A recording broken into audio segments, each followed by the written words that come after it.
Hi friends! Welcome to Dave's Story Time. What if all of a sudden you noticed a door in your bedroom that wasn't there before and it led to a passage that led somewhere else? Where would it lead you? This is Sylvie, and that's exactly what happened to her.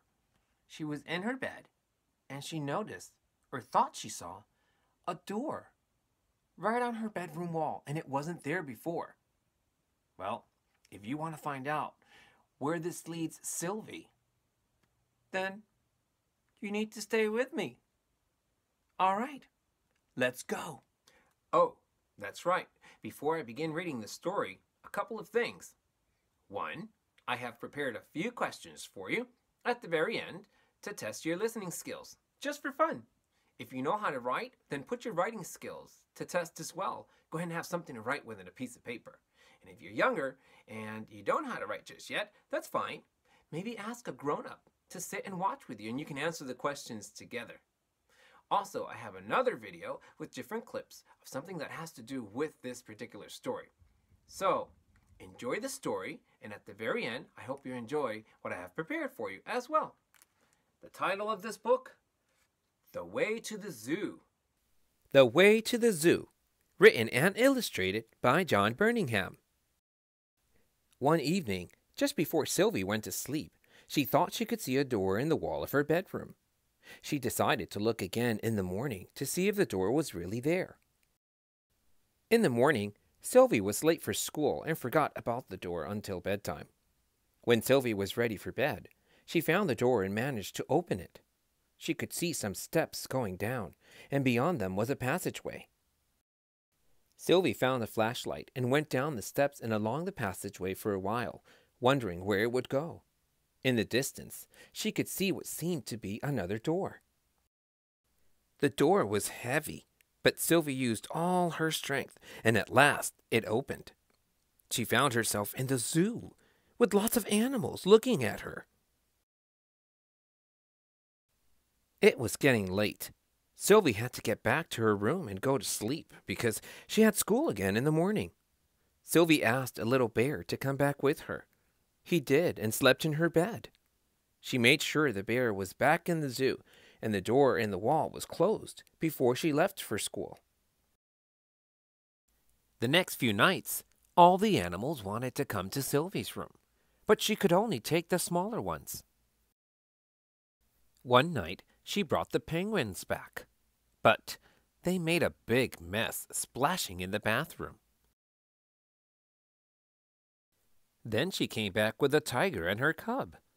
The tiger slept in a chair, and her cub slept in Sylvie's bed. Another night, Sylvie let the birds come. Sylvie had to ask some animals to go back to the zoo because they stole things, or were too smelly to have in her room.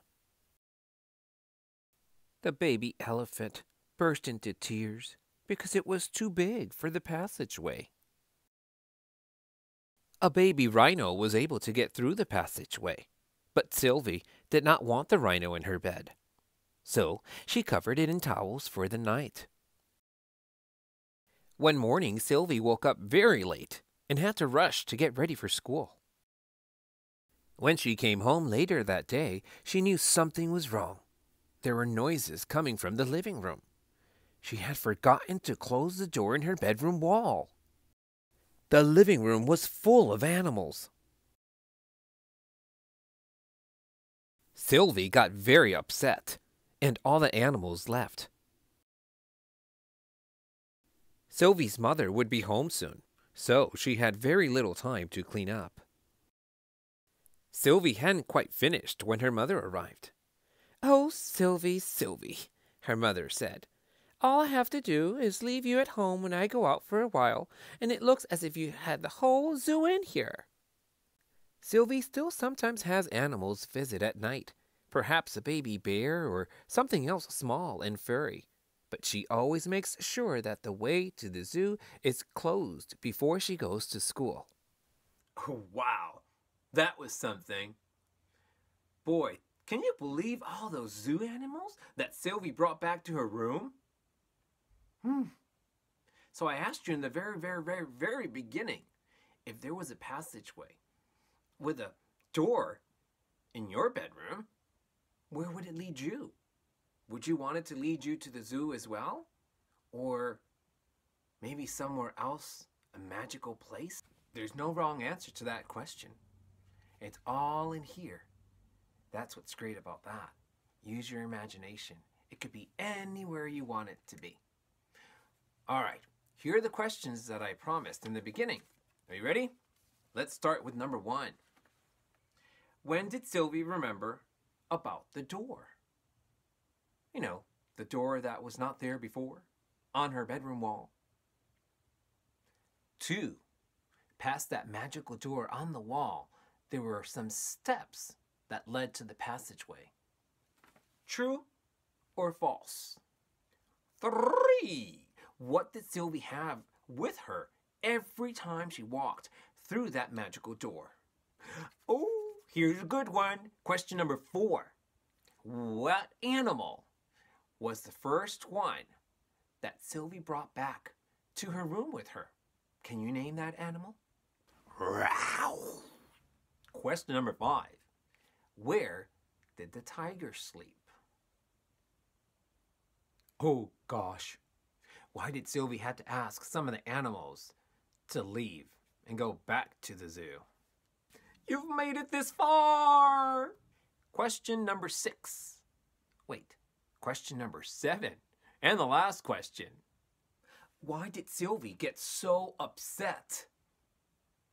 Okay, friends, that's it for the questions. How did you do? Well, I bet you did a great job. All right, so that's the end of the story. That's the end of questions. Stay tuned, because here comes the bonus clips. Hey guys, I have a special treat, and I thought it would go perfect with this book. Watch. Ta-da! All right, guys, there's a lot of traffic behind me, so I'm going to try to speak with my loud voice. But do you see what this says here? That's right, zoo. This is the Smithsonian Zoo. It's in Washington, D.C. It's one of the oldest, if not the oldest, in the United States. It opened its doors back in the 1800s. Whew, that's a long time ago. Well, I'm going to go in there and take you guys with me, and maybe you can spot some of the animals that were in the storybook. All right, so let's go. To see more, you can check out a separate video in my YouTube channel.